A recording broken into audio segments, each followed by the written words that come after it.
ایک مسلمان عالم کا انتہائی عجیب و غریب فتویٰ، ایسا فتویٰ جو مسلمان ہوتے ہوئے بھی عیسائی بن کر رہنے کی اجازت دیتا ہے،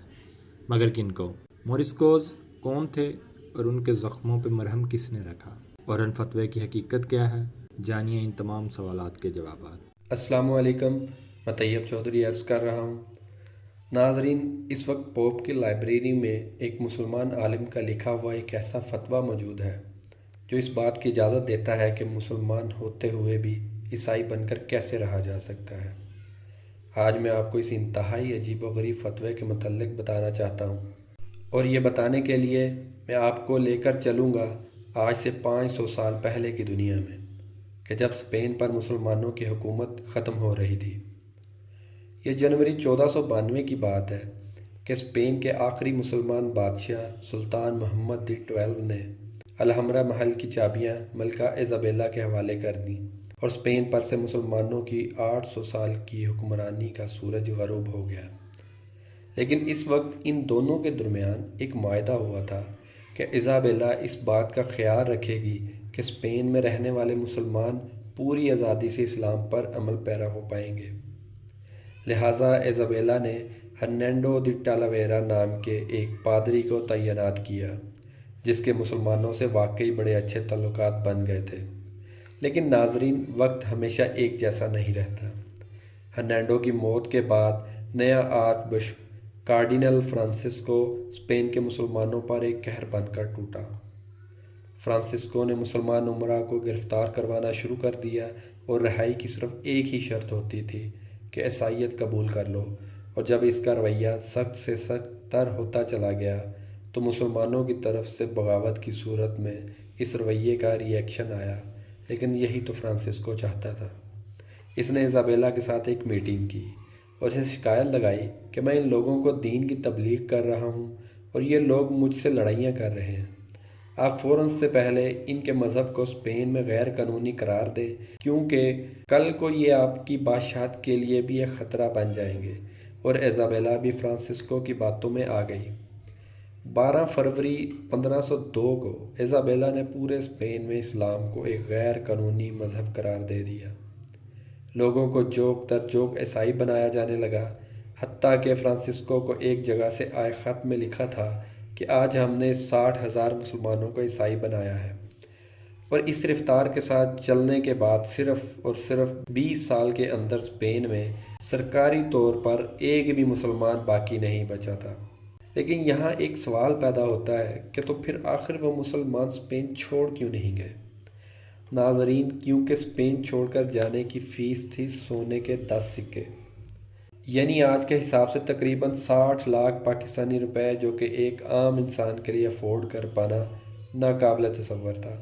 اور جو لوگ افورڈ کر سکتے تھے وہ بھی اسپین نہیں چھوڑ پا رہے تھے، کیونکہ آس پاس کے تمام مسلمان ممالک کو ایزابیلا کی حکومت نے ممنوع قرار دے دیا تھا۔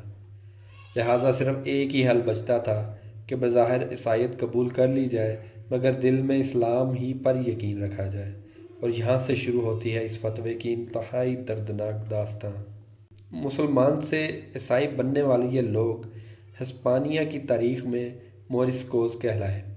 اور ان کے زخموں کا ازالہ کرنے کے لیے الجیریا کے ایک مسلمان اسکالر احمد ابن ابی جمعہ البحرانی نے ایک فتویٰ جاری کیا، جسے ارہن فتویٰ کہتے ہیں۔ اس فتوے میں انہوں نے مورسکوز کو وہ گائیڈ لائنز دیں کہ کیسے وہ عیسائیوں کو چکمہ دینے کے لیے عیسائی بن کر رہتے ہوئے بھی رازداری میں اسلام پر عمل پیرا ہو سکتے ہیں۔ اس فتوے کا آغاز ہوتا ہے مورسکوز کے ساتھ ہمدردی کے اظہار سے کہ کیسے انہوں نے اس سخت آزمائش میں بھی اسلام پر قائم رہنے کو پسند کیا، اور پھر یہ فتویٰ انہیں بتاتا ہے کہ اگرچہ آپ کھل کر نماز، روزہ وغیرہ پر تو عمل نہیں کر سکتے، لیکن نماز آپ ایسے پڑھ سکتے ہیں کہ جیسے اس کی ترتیب میں پہلے کھڑے ہو گئے، پھر جھک گئے، پھر بیٹھ گئے اور اشاروں سے سلام پھیر لیا وغیرہ۔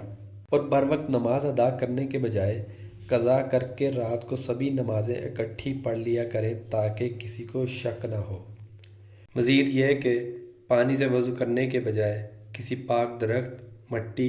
یا پتھر کو اپنی نظروں سے دیکھ کر تیمم کا انداز اپنا لیا کریں، اور بجائے زکوٰۃ کا نام کھلے عام لینے کے خیرات کی صورت میں کسی فقیر کو دے دیا کریں۔ اگر عیسائی آپ کو اپنے مجسموں کے سامنے جھکنے کا کہیں تو کوشش کریں کہ یہ نوبت ہی نہ آئے، لیکن اگر جان پر بن جائے تو جھک لے، لیکن دل میں صرف اور صرف اللہ کو سجدہ کرنے کا تصور کریں۔ اور اگر وہ آپ کو نبی کریم صلی اللہ علیہ وآلہ وسلم کو برا بھلا کہنے کا کہیں تو آپ لوگ ڈبل انٹینڈر تکنیک استعمال کریں، یعنی دوغلے معنوں میں بات کرنا، یا پھر نبی صلی اللہ علیہ وآلہ وسلم کا نام لیتے وقت الفاظ کا ہیر پھیر کر دیا کریں۔ ناظرین، سادہ الفاظ میں یہ فتویٰ اعمال کی بجائے نیت کے صاف اور مخلص ہونے پر زور دیتا ہے، اور ابن ابی جمعہ نے مورس کوز کو یا غربا کہہ کر مخاطب کیا ہے، یعنی کہ وہ لوگ جو رہتے تو دور دراز کی سرزمین میں ہیں لیکن اللہ تعالیٰ کے بہت قریب ہوتے ہیں۔ لیکن ناظرین، کیا مورس کوز اس مذہبی کھلی چھوٹ کو انجوائے کر رہے تھے؟ اس کا جواب ہے نہیں۔ آج بھی اس زمانے کی ایک ایسی کتاب موجود ہے جس کے لکھنے والے نے خود کو محض ایریولو کا ایک نوجوان کہہ کر بتایا ہے، اور اس کتاب میں اس نے اپنے کئی سفروں کے متعلق لکھا ہے جن کے دوران اس نے مورس کوز کو دیکھا تھا۔ وہ لکھتا ہے کہ میں مورس کوز کے ایک ایسے گروہ سے ملا کہ جو چھپ کر نماز جمعہ کی تیاری کر رہا تھا۔ وہ لکھتا ہے کہ میں نے ایک ایسی عورت دیکھی کہ جو ساری زندگی عیسائی بن کر خیرات کے پیسے اکٹھے کرتی رہی تھی تاکہ ایک دن وہ حج کرنے کے لیے جا سکے۔ وہ لکھتا ہے کہ مورس کوز سب سے زیادہ دل ٹوٹ چکے ہوئے مسلمان ہے، اور وہ لکھتا ہے کہ میرا دل سے ماننا ہے کہ اسلام ہی ایک سچا دین ہے اور ایک دن وہ اسپین میں دوبارہ غالب ضرور آئے گا۔ ناظرین، اس نوجوان کی کتابوں کے علاوہ کچھ قرآنی مصحف، احادیث کی کتب اور انبیاء کے واقعات کی کتابیں بھی ملیں جنہیں مورس کوز نے چھاپا تھا، اور یہ چھوٹے چھوٹے کتابچوں کی صورت میں ہیں، شاید اس لیے کہ انہیں چھپانا زیادہ آسان ہوتا ہوگا۔ لیکن ناظرین، ایک بات بڑی دلچسپ ہے کہ شاید مورس کوز رازداری سے اسلام پر عمل کرنے کے علاوہ اندر سے عیسائیت کو بھی انفلٹریٹ کرنے میں پوری طرح سرگرم ہوئے پڑے تھے۔ مثلاً کوئی 70 سال پہلے اسپین کے غار سے سیسے کی 22 تختیاں ملی تھیں جن کے شروع میں لکھا ہے کہ یہ تختیاں نیرو کے زمانے میں رہنے والے کے عرب عیسائی نے لکھی تھیں، اور تختیوں کے شروع میں عیسائیت کی بڑی تعریف ہوتی ہے جس کی وجہ سے یورپ میں ان تختیوں کے ملنے کی بہت خوشی منائی گئی تھی۔ لیکن آگے چل کر ان تختیوں میں وہ باتیں شروع ہو جاتی ہیں جو خالصتاً اسلامی نظریات ہیں، مثلاً یہ کہ خدا ایک ہے، دوسرا کوئی نہیں ہے، اور عیسائی روح اللہ ہیں، جو کہ بنیادی طور پر ایک قرآنی حوالہ ہے جو کہ سورۃ النساء، الانبیاء اور التحریم میں آیا ہے۔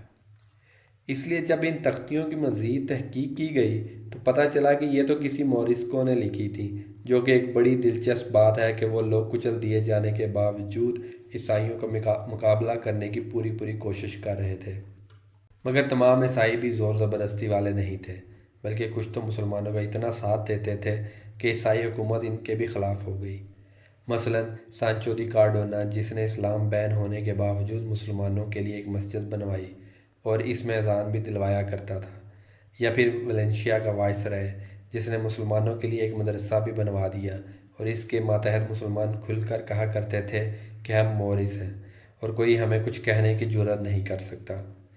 انہی چند عیسائی لارڈز کی محبت کو دیکھتے ہوئے بالآخر اسپین کے بادشاہ فلپ دی تھرڈ نے مورس کوز کو اسپین سے ہی نکل جانے کا کہہ دیا، اور ستمبر 1609 میں 3 لاکھ مورس کوز کو اسپین سے نکال کر الجیریا، تیونس اور مراکش وغیرہ میں بھیج دیا گیا، جہاں انہوں نے پھر ایک نئی شروعات کی۔ ناظرین، الاندلس، الحمرا اور مسلم اسپین کی تو آپ نے کئی داستانیں سن رکھی ہوں گی، لیکن اورہن فتویٰ جیسے نادر حقائق یہ باتیں بہت کم لوگ شیئر کرتے ہیں۔ میں فرقان قریشی کا شکریہ ادا کرتا ہوں جنہوں نے اس نادر اور نایاب تاریخ پر سے پردہ اٹھانے کے لیے بھرپور محنت کے ساتھ ریسرچ کی، تاکہ ہماری آنے والی نسلوں کو پتہ چل سکے کہ مسلمان کون تھے، انہوں نے دنیا کو کیا دیا اور دنیا نے ان سے کیا لیا۔ شکریہ۔